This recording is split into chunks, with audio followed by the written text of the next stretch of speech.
Evelin Nespit married a famous millionaire. People called it a fairy tale, but it was really a horror story. Evelin Nespit's undeniable beauty enchanted the masses, but for one man, it inspired a chilling, deep-seated obsession. While her famous features made her the darling of the Gilded Age, her dark secrets mirrored the era's rolling undercurrents. Her story is equal parts sensational, explosive, and tragic. But despite all this, her resilience reigned supreme. Evelin was born on Christmas Day in 1884 and had a face destined for adoration. The local paper reported on her birth with only her looks in mind, writing that she was the most beautiful baby ever born in the country. Her divine features defined her from the beginning, but it was her father who nurtured her inner dreamer. Evelin was a daddy's girl, with her father willfully encouraging little Evelin's love of music, dance, and fantastical stories. Looking back, he was the only man she could ever depend on. And then something terrible happened. When Evelin was only 10 years old, her comfortable childhood came to an abrupt and tearful end. When Evelin's father passed unexpectedly at the age of 40, he left his family in dire straits. They lost everything to his outstanding debts. From then on, the Nespits struggled to find a home, moving constantly and living off the generosity of friends and family. Barely scraping by, her mother opened a boarding house before packing it in and moving to Philadelphia. It was here that the Nespits' life changed forever. While walking unassumably down the street, Evelin caught the eye of an artist. The woman admired her beauty and asked her to pose for a portrait. From then on, Evelin's path to fame was assured. She moved to New York and quickly became a high-profile model. Her picture-perfect portrait sold anything and everything, and she even graced the covers of Vanity Fair and Harper's Bazaar. But her good fortune wouldn't last forever. Bored by the duties of modeling, Evelin turned her eyes to the world of theater. Her childhood dreams of music and dance saw realization in the energetic lifestyle of an actress. Her first role was that of a Spanish maiden in a popular Broadway show. Although she only booked a minor role, she completely enraptured one important audience member with horrific consequences. Stanford White was the man in the crowd. He was a hotshot architect who became so consumed by Evelin's performance that he returned to see the play over and over again. Some sources said he attended over 40 times. His adoration rapidly devolved into a possessive obsession. One thing was certain: White simply had to have her. Through his friendship with a fellow chorus girl, White arranged a meeting with Evelin at one of the apartments he kept for a certain unsavory purpose, meeting beautiful women who were not his wife. From the outside, these rendezvous points were unassuming, but the interiors were as glamorous as the owner himself. However, Evelin would soon learn all that glitters is not gold. When Evelin stepped into White's luxurious apartment, she reeled with delight.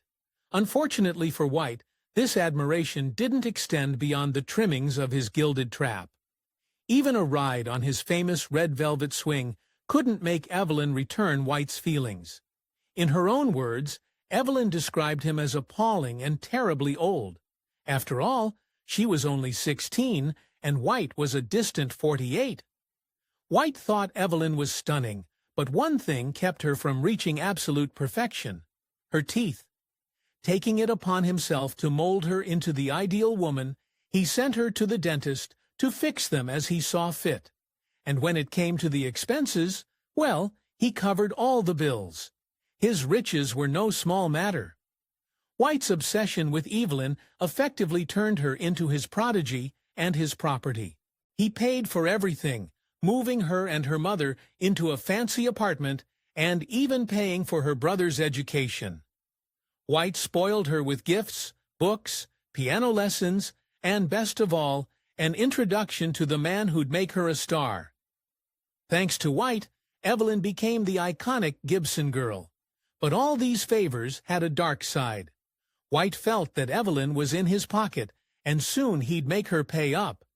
Evelin perceived White as a rich patron and father figure, but White himself had a lurid personal agenda. Winning their trust took time, but eventually a seeming devotion and generous schemes paid off.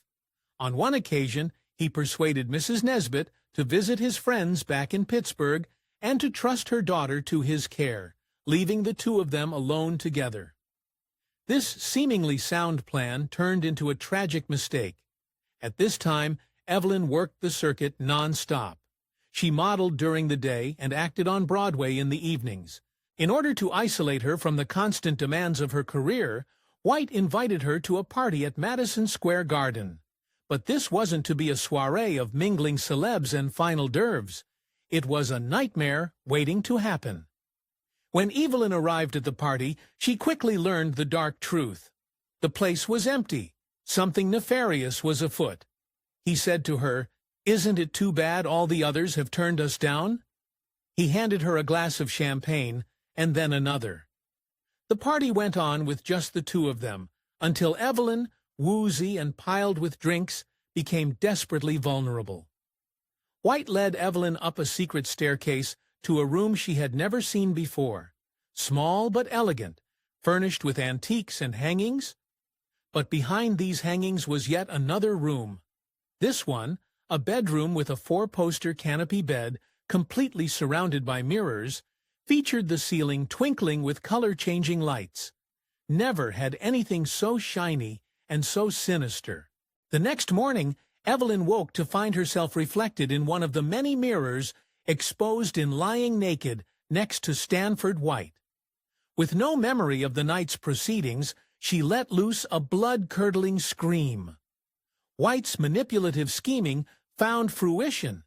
He had claimed her body for himself. He told her that she belonged to him now. White assured Evelin that nothing had happened and that their relations were normal, even common. But most of all, he had told her to keep quiet, saying a girl must never talk. As a young girl faced with the power of a society figure, Evelin felt utterly betrayed and completely powerless. She would be silent for now. Evelin and her family relied on White in so many ways. He had single-handedly lifted them out of poverty, while also campaigning for her career. Maybe if he wanted her so badly, he'd leave his wife for her. Maybe the happy ending could be hers to keep. But despite the endless attention he threw her way, it was never Stanford White's intention to make Evelin his bride. Cast in a musical called The Wild Rose, Evelin captivated her audiences. Perhaps more than any other, she fascinated a strange man who attended almost every performance. His name was Mr. Monroe, and over the span of a year, he came to the theater countless times, all for the sake of Evelin. He sat in the front row every time, and soon he hatched a dark plan to corner his obsession. Just like Stanford White, Monroe became obsessed with Evelin. Taking a leaf out of White's book, he had one of Evelin's castmates invite her to lunch. But when Evelin arrived at the table, she was in for a curious introduction. Monroe dropped to his knees, cradled her skirts in his hands, and told her she was the most beautiful girl in New York. Unfortunately for Monroe, Evelin was repelled by his extravagant declarations. After that, he became desperate. Evelin met Monroe again at a pre-show dinner, where she just so happened to sit right next to him. Of course, the seating arrangement was no coincidence, and soon she discovered why. Monroe confessed that he wasn't just one of Evelin's many fans. His real name was Harry Thaw, a coal and railroad baron with a whopping $40 million fortune. Most girls would be in awe over such a wealthy suitor. But not Evelin. She was already used to rich men fawning all over her, and Thaw was no different. Evelin had no idea what she was getting into with Thaw. He was hailing from Pittsburgh and desperately wanting to fit in with the New York elite. He was also a bad boy with an apathetic disregard for the massive fortune at his disposal. But perhaps most worrisome of all was the preoccupation with Broadway actresses and their virginity. While he seemed like a typical rich scoundrel from afar, he was also unstable. Evelin didn't know it, But Thaw was dangerous. Behind the scenes, Thaw was a madman. He placed ads in the paper, pretended to be an acting coach, and lured young girls to his home. With this demented trickery, he tormented them from their supposed sins, scalding them, whipping them, and tying them up. In his mind, he was saving them, and it was only his mother's money that saved him from press charges. With Evelyn's disregard for Thaw, she seemed on track to dodge this hypothetical bullet, and she almost did. Thaw was determined in his pursuit of Evelyn. He sent her 24 pairs of silk stockings and a grand piano, but she sent them both back, and when he proposed to her, she declined. Her heart still danced beneath Stanford White's thumb, and she hoped to keep his affection. But Stanford White, forever ladies' man, still consorted with other young actresses. Evelyn wasn't having it, and in a tale as old as time, she set out to make him jealous. Evelyn met John Barrymore at a lavish party hosted by White himself. With his youth and wit, he was the perfect man to make White jealous. By 1902, the couple seemed inseparable. The romance had the desired effect. White became incredibly jealous and vowed to break the new couple up.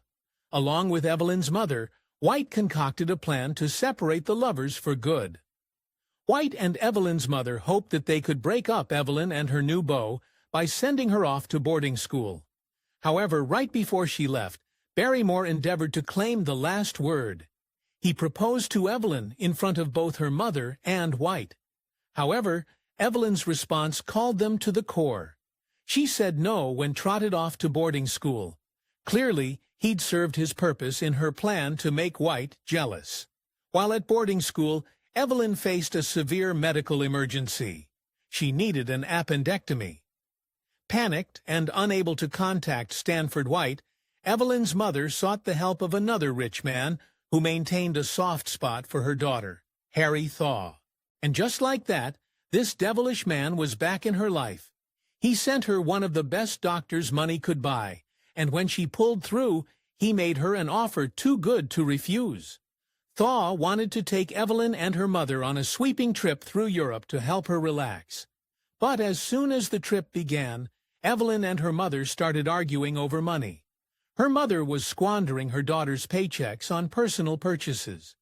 When the resulting tension became too much to bear, Evelyn's mother returned to America. Unfortunately, this left Evelyn and Thaw alone together, a recipe for disaster. One night while visiting Paris, Thaw came to Evelyn and forcefully inquired about a relationship with Stanford White. Thaw was sure that White was guilty of something terrible. And so, Evelyn told the truth about the secret room of mirrors, and the night she didn't remember, the night White attacked her. Thaw's reaction to this revelation was extreme.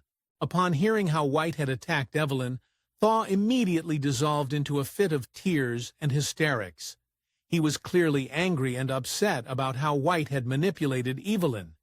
However, Thaw was also strangely curious about the traumatic night.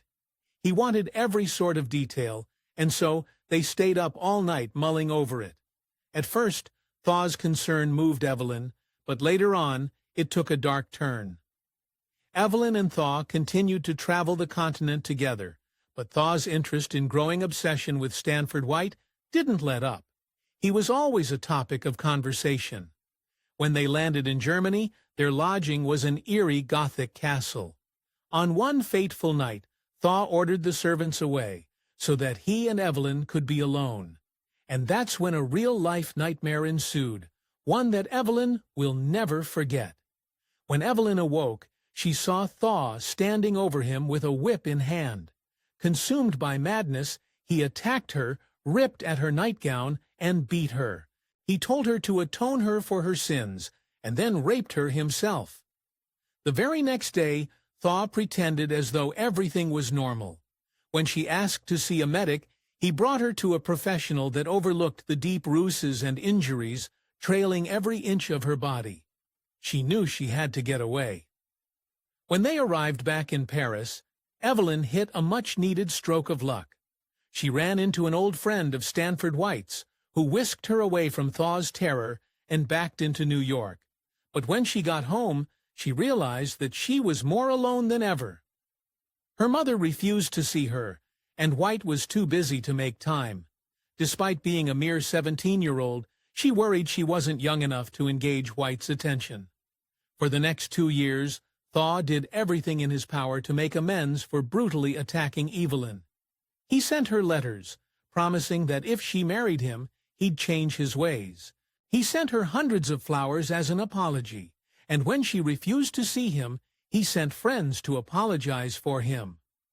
Undeterred by Evelin's constant rejection, Thaw persisted for years, and eventually, to Evelin's eternal woe, he wore her down. Worn down by his unequal devotion, Evelin finally agreed to marry her own sadistic attacker, Harry Thaw. They tied the knot on April 5, 1905, but as a sign that this was no celebratory affair, the bride wore black. In the early days of her marriage, Evelin hoped that Thaw had changed. Sadly, she placed her confidence in the wrong man. The faint glimmers of marital bliss faded once it became obvious that Harry Thaw hadn't changed a bit. He was still as obsessed as ever with Stanford White and his past transgressions. Wildly, this is how Evelin became embroidered in a feud between her two guilty lovers. Thaw had White followed, and White had Thaw followed. It was a demented rivalry, and in the end, it came to a fatal standoff. Evelin became Thaw's pawn in an attempt to knock Stanford White from his gilded tower. Thaw wasn't just angry over the way White had harmed Evelin. He also resented White's power in New York, especially because the high-class community never accepted Thaw. Taking possession of Evelin was a power move. She was near and dear to White, and he used her to exact revenge. When Thaw found out that Stanford White had paid for Evelin's dental work, he decided to undo the improvements made. He sent her back to the dentist to have her teeth ruined, all despite White. Soon enough, Thaw's control over Evelin was all-encompassing. He demanded that she keep an eye out for White at all times, and to notify him immediately if she ever saw him.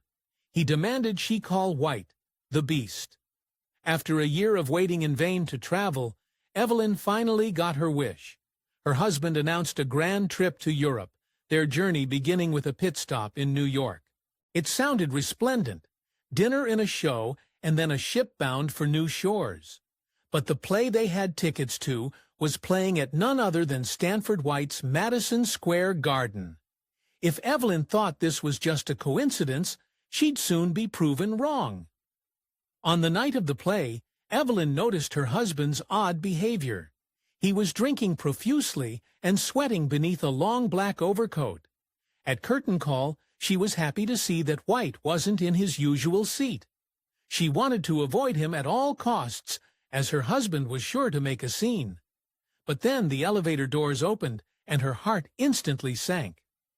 Stanford White waltzed confidently into the theater, oblivious to Thaw's plan.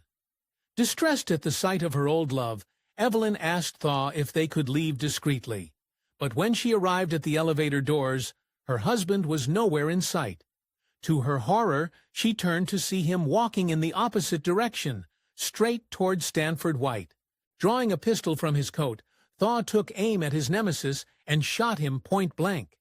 3 deadly blasts rang through the theater, with bullets to the teeth, the eye, and the shoulder. White passed instantly. Smiling and victorious, Thaw gave up his weapon and said, "I did it because he ruined my wife." Because she was the center of the twisted love triangle, Evelin became the star witness in the face of the trial that ensued. Her defamatory information on Stanford White was evidence for her husband's defense, a plea of temporary insanity, or what was called a brainstorm. Purported as an act of chivalry, his moment of madness serviced his wife's honor.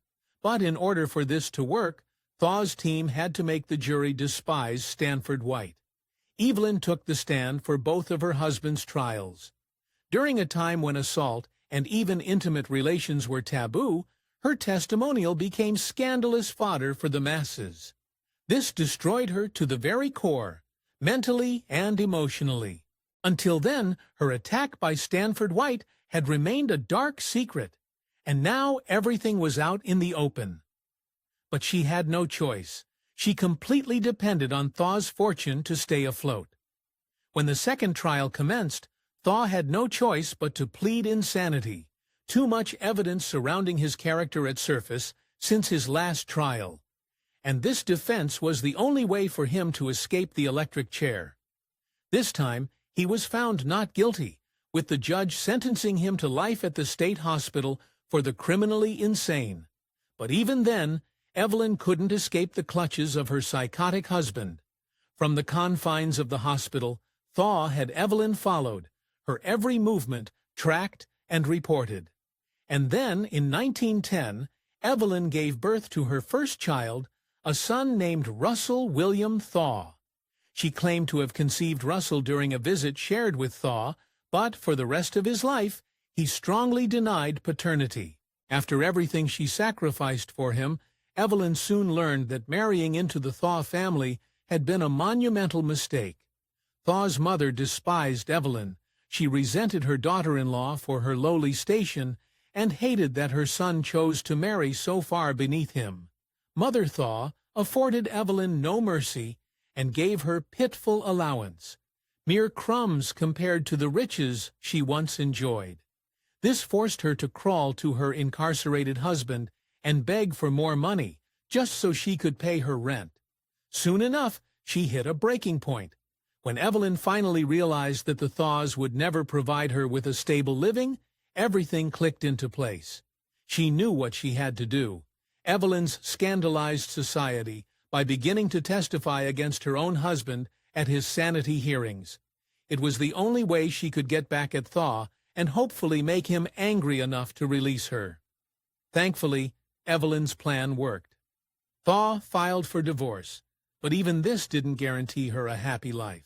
After her divorce in 1915, Evelin married Jack Clifford. He was a promising dancer, and together they worked on a stage act, but Evelin's identity still molded in the backlash of Thaw's trial, and Clifford had a hard time living in his wife's infamous shadow. In the end, he left her in 1918. Alone once again, Evelin had to find a way to provide for herself. In the 1920s, Evelin became a proprietor of a Manhattan tea room. Sadly, these turned out to be some of her darkest years.